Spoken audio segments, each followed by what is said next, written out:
This is what the Champions League is all about. Two European giants going head-to-head in the penultimate step on the road to Madrid. It's Barcelona against Liverpool in the Champions League semi-final first leg. 2 games away from a place in the final. A very good evening to you. Welcome along live on Facebook, live on Twitter as well. Real Madrid, Bayern Munich, Manchester City, Paris Saint-Germain, Juventus, all gone, but Barcelona and Liverpool still standing, and so too is Jason McAteer. And this is what it's all about, isn't it? You couldn't get any bigger. As glamour goes, this is the most glamorous tie, I think, in world football at the minute. You know, you've got a fantastic Barcelona team, I would say on the slightly ageing side of things, but then you've got the form of Liverpool and only 1 defeat in the Premier League and a forward line that just scores goals, a defence that has so many clean sheets, you know, up against arguably the best player in the world in Lionel Messi, you know, Coutinho, ex-player. You've got so much thrown into this mix. It's, you know, it could be graced as a final, but we'll take a semi over 2 legs. Absolutely. Had this tie come around maybe even as recently as 2 years ago, it would be one that Barcelona, you would think, then would start as big favourites. But is it fair to say tonight, and over the 2 legs, it's almost impossible to call? I would say over the 2 legs. I think Barca slight favourites tonight because of home advantage, and we all know what they can do at the new camp. And I agree with you. You know, 2-3 years ago, firm favourites over the 2 legs. But then you look at Liverpool now. Jurgen Klopp hasn't lost a European tie over 2 legs. You know, he tactically always seems to get it right. I think they've grown in stature through the competition. I think the group stage was a little rocky at times. The Paris Saint-Germain away result, you know, brought a little bit of concern to me. But then again, you look at the Bayern Munich result, and then you look at the performance at Porto, and Liverpool are in full stride here in this competition, and you know, rightly so. Valverde is fearing them over 2 legs. Jurgen Klopp said we won't go for a draw, but it might be not such a bad thing. Would you take that now? I would, yeah, I would. I mean, 1-1, perfect. 0-0, I'd take it, of course I would. I'd even take a 2-1 defeat. I think, you know, Barcelona, I listened to Rakitic, you know, talking about the atmosphere that the new camp throws up and how special it is. He obviously hasn't been to Anfield on a rocking European night. You know, teams have crumbled under that atmosphere, and you know, if Liverpool are in this tie come next week, then there's a massive game on, and you've got to fancy Liverpool. Well, as you saw just now, Liverpool touched down in Barcelona yesterday, and soon after their arrival, Sadio Mane and Jurgen Klopp faced the media. Does this competition now represent your best opportunity of winning a trophy this season? You think that's a very easy question? Well, it's a short question. Short is it? Yeah. I don't know. That's my answer. The logic being that the destiny in this competition is in your own hands. Still have to play against Barcelona, so it's not that it's a 100% chance. I would say. I think if you go to Vegas and throw $10 somewhere in, then I'm not sure how big the chances are then. But we have a chance in both competitions, and we have to play these games. I never got it that you always make these kind of things that a game is won before it's played. It's not lost tomorrow before it's played, and the other games we played, they are not lost and are not won before. We have to play them, and that's what we do. In a moment, I don't need to know which is the bigger chance for us to win. We have to work tomorrow here, and not to think about what we can do, because if we would go to the final, we have 3 weeks to think about what we have to do. 3 weeks. That's the time we have until the final would come up. So it's all good. We are here. We want to play our best football, and we will see what we get for it. What are your feelings about Camp Nou? Do you think the feelings about Camp Nou? Do you think that it's a normal stadium or have a mystic? Oh, I think it's. I've been watching Barcelona since I'm young, and still watch La Liga sometimes. And all of us, for sure, because we are football players. We love to watch football sometimes, and yeah, for us it will be. But anyway, we're used to it because Anfield is unique, to be honest. So yeah, I think it would be great for us to play this kind of stadium, because for sure every single player will love to play this kind of stadium, but without making ourselves pressure. To be honest, I think motivation for us. to play there and give everything, get a positive result here. And it'll be a special night for Sadio Mane as well, because his hero Ronaldinho, that's who he used to watch growing up at the Camp Nou. But he also speaks with confidence, and given what they've achieved over the course of this season already, they have earned the right to go there and stand toe-to-toe with Barcelona rather than turn up tonight as some sort of tourists with their mouths open wide at the ground and at Messi and all that sort of stuff. Exactly. I mean, you can be beaten. You can be beaten before you kick a ball. You know, I've been in that scenario before where you've turned up in stadiums, the atmosphere is intimidating, you look around. Where was that? You know, you're sucked in. There's been a few places. I would say Old Trafford, for one. You can go there and be intimidated. I would say we played Paris Saint-Germain in I think it was either the Cup Winners' Cup or the UEFA Cup back then. We kind of got caught up in the furore of a semi-final.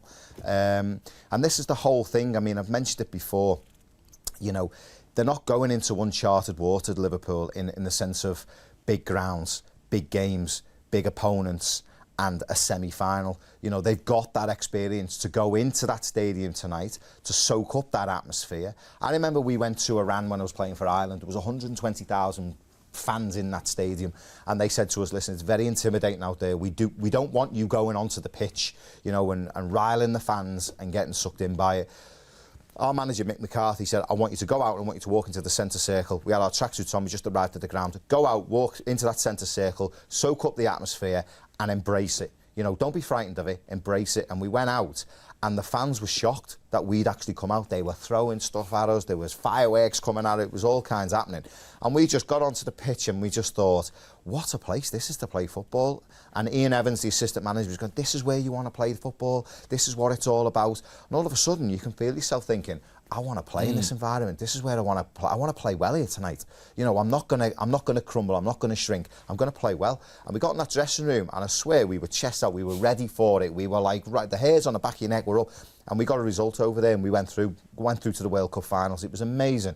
Things like that can had an adverse effect. You know, you've got to be able to embrace them situations.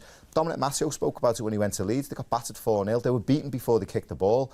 Liverpool have played in so many of these games. The final last year, the Europa League final, will stand them in good stead for tonight. It is an intimidating atmosphere. It is an iconic ground with iconic players. Messi's going to be playing tonight. You know, they've got enough about them, Liverpool, to get a result tonight and not be beaten before a ball's kicked. I'm really glad, by the way, that story about Iran didn't end with you going, and we got turned over 4-0. Yeah, we got so battered, yeah, we lost that. They're absolutely right to fear no. it. One man who knows all about the atmosphere in the new camp is one of their former players, Steve Archibald, who was there between 1985 and 1988. He caught up with Peter McDowell yesterday. How does he think Liverpool should approach tonight? To go toe-to-toe against Barcelona is very, very dangerous, really dangerous, because they get a goal early on, then you've got to try and, what do you do from there? Do you come and try and get the goal back, or what do you do? Do you sit in and then you're pegged back in? The most successful thing I think I've seen here was probably, very recently, Atletico Madrid played against Barcelona here, and they were defensively they're fantastic, and then they hit in the break. So I would imagine that's the way that Liverpool would play it. They'd sit in, and they'll have someone in that D, and I'm just looking at the D in the box, and have somebody sitting in front of the back four, or two sitting in front of the back four, to stop. That's a Messi area. That's where he plays 1-2s and gets into the box or gets free kicks. That's a crucial area. So if I were Liverpool, I would look at the game that Atletico Madrid play against Barcelona here, defensively and hitting the break. Liverpool can hit the break, of course, but to come here and go toe-to-toe would be a step too much, I think, and that would be a bit irresponsible, I think, at this stage. Barcelona are good. There'll be no sentiment involved in either game, will there? But the fact that Coutinho, for many people's money, is not perhaps settled as a record signing might. Do you think he would start the game here at Nou Camp at the expense of Dembele, or would Dembele be the first choice? I think Coutinho will start the game. I think it would Coutinho one side, Messi the other side, Suarez through the middle. Yeah, definitely. Why do you feel he's not established himself here as a first-team regular, Coutinho? Well, it's, you know, you can be a big fish in a small pond, right? When you come to a big pond, you've got to be a big fish in a big pond. And it's not easy for him, because this pond is controlled by a shark, right, which is Messi, okay?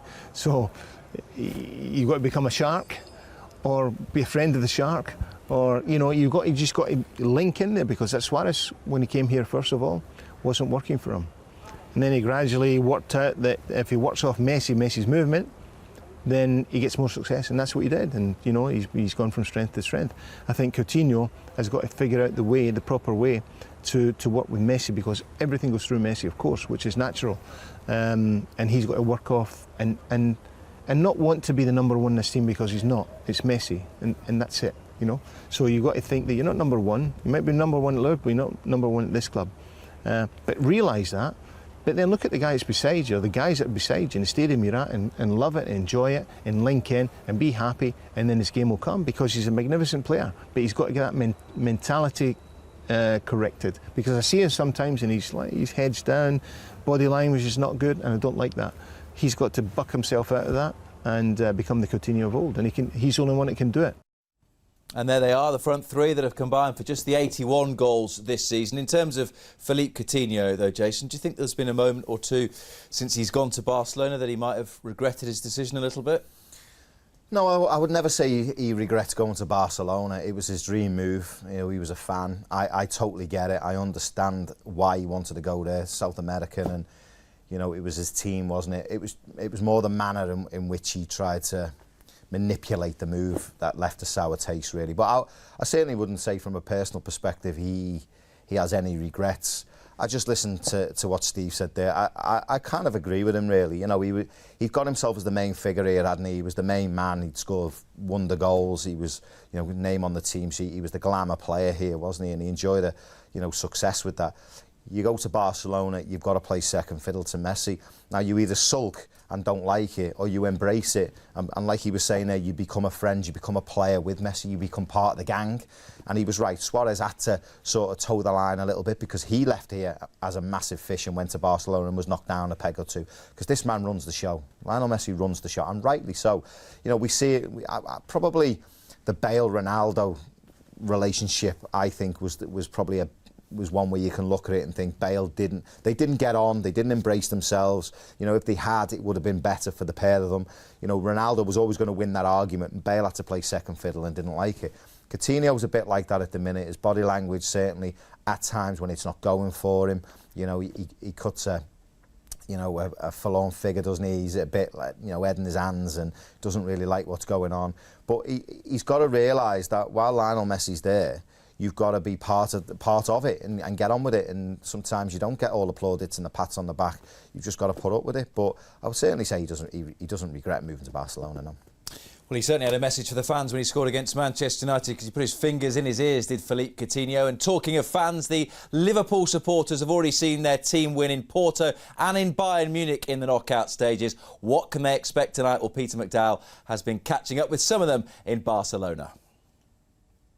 I hope we win tonight, and yes, of course, Firmino plays. I hope so, and we got scored 2-0 for us. What about you, mate? What's an ideal result tonight? A realistic result for Liverpool at the Nou Camp? I think a draw where I got a goodness result in Barcelona, but I hope we win with 2-1. So we have the 2 goals in Barcelona, so we have a good result for the game in Liverpool. Have you got an ideal score in your mind? As a scenario? It'll be all right, like, but a realistic score, have you got one in your mind tonight? As long as we score, I'll probably be happy, as long as it's tight. But I think 2-3-1, and I'll be happy with that, yeah. Honestly, I've seen a great team, Souness and all them great teams. And this has got a great feel about it. And Klopp's building something here, and as we call him, the German Shankly. There we go again, there we go. But yeah, no, he's like the German Shankly, he's building something special here. I mean, number 19, we're all praying for that, but if it doesn't happen, what a consolation, European Cup. That's sorting me head out, isn't it? Key men for Liverpool, who would they be tonight? Firmino, if he's starting, if he's fit. Salah, Mane. Good feeling though. Yeah. Big smile on his face. What a night in prospect. Of course, details of how you can watch Barcelona against Liverpool wherever you are in the world are available on UEFA.com. Jason and Gary Gillespie will be back with me at 6:30 on LFC TV and LFC TV Go. The stage is set for a huge night. Can Liverpool take another big step on the road to Madrid? We'll see you a bit later on.